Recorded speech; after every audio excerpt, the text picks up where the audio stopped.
മോദിക്ക് കൈ കൊടുത്തതിൽ കാര്യമില്ല എന്നാണ് കേന്ദ്രമന്ത്രി വി മുരളീധരൻ പറഞ്ഞത്.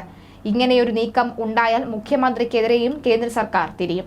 മുഖ്യമന്ത്രി പിണറായി വിജയനെ കേസിൽ നേരിട്ട് ബന്ധിക്കാനാണ് കേന്ദ്ര സർക്കാർ ശ്രമിക്കുന്നത്. പിണറായിക്കും ഇക്കാര്യം നന്നായി തന്നെ അറിയാം. ചാർട്ടേഡ് അക്കൗണ്ടന്റിനെ തൂക്കി മുഴുവൻ കണക്കുകളും ശേഖരിക്കുകയാണ് ലക്ഷ്യം. എന്നിട്ടായിരിക്കും വീണയെ പിടിക്കുക. മുഖ്യമന്ത്രിയുടെ മകൾ വീണ വിജയൻ രേഖകളിൽ കൃത്രിമം കാണിച്ചതായി രജിസ്ട്രാർ ഓഫ് കമ്പനീസിന്റെ നിർണായക കണ്ടെത്തൽ ഉണ്ടായതായാണ് വീണയ്ക്ക് വിനയായത്.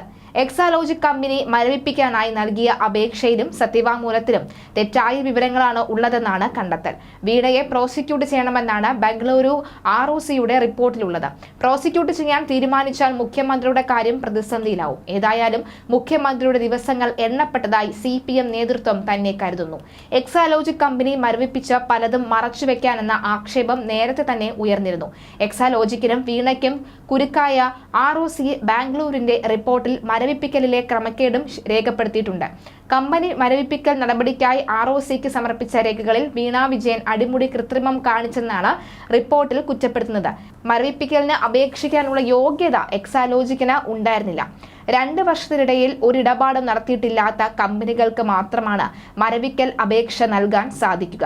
ഇത് മറച്ചുവെച്ചാണ് 2022 കമ്പനി അപേക്ഷ നൽകിയത്. 2021 മെയ് മാസത്തിൽ എക്സാലോജിക്ക് ഇടപാട് നടത്തിയതിന് രേഖകൾ ഉണ്ടെന്ന് ROC പരിശോധനയിൽ കണ്ടെത്തി. തീർപ്പ് കൽപ്പിക്കാത്ത നിയമ നടപടികളോ നികുതി അടയ്ക്കാൻ ഉണ്ടെങ്കിലോ മരവിപ്പിക്കലിന് അപേക്ഷിക്കാനാവില്ല. നിയമ നടപടികൾ ഇല്ല എന്നും നികുതി ബാക്കിയില്ല എന്നുമാണ് എക്സാലോജിക്കിന് നൽകിയ രേഖ. എന്നാൽ 2021 കമ്പനീസ് ആക്ട് പ്രകാരം കമ്പനി ഡയറക്ടർക്ക് അടക്കം നോട്ടീസ് കിട്ടിയത് എക്സാലോജിക്ക് മറച്ചുവെച്ചു. ആദായ നികുതിയായി 42,38,038 രൂപയും അതിന്റെ പലിശയും എക്സാലോജിക്ക് അടയ്ക്കാൻ ബാക്കിയുണ്ടായിരുന്നു. ഇതെല്ലാം മറച്ചുവെച്ച് എല്ലാ മാനദണ്ഡങ്ങളും പാലിക്കുന്നുവെന്നുള്ള തെറ്റായ സാക്ഷ്യപത്രങ്ങളാണ് വീണയും എക്സാലോജിക്കും ഹാജരാക്കിയത്. 2022 നവംബറിൽ കമ്പനി മരവിപ്പിച്ചതിന് ശേഷം സമർപ്പിക്കേണ്ട MSC 3 രേഖ ഹാജരാക്കിയിരുന്നില്ല.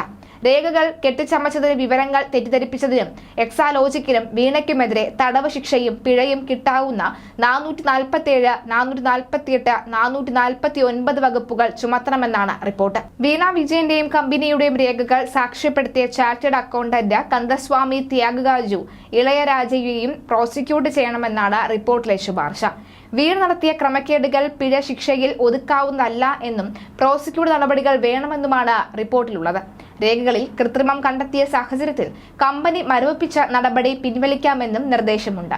ഏതായാലും കമ്പനിയുടെ മരവിപ്പിക്കൽ ഉടൻ അവസാനിക്കും. രാജ്യത്തെ പ്രശസ്തമായ ചാർട്ടേഡ് അക്കൗണ്ടന്റുമാരാണ് വീണയുടെ കമ്പനിയുടെ കണക്കുകൾ പരിശോധിക്കുന്നത്. വലിയ സ്വാധീനമുള്ള കമ്പനിയാണ് ഇവരുടേത്. എന്നാൽ വീണയുണ്ടാക്കിയ കുരുക്കിൽ ഇവർ അകപ്പെടുകയായിരുന്നു. സാധാരണഗതിയിൽ കമ്പനികൾ ആവശ്യപ്പെടുന്ന രീതിയിലാണ് CAമാർ പ്രവർത്തിക്കാറുള്ളത്. എന്നാൽ മലയാളി ബന്ധമുള്ള കമ്പനിയിൽ വീണയുടെ CA പെട്ടുപോയി.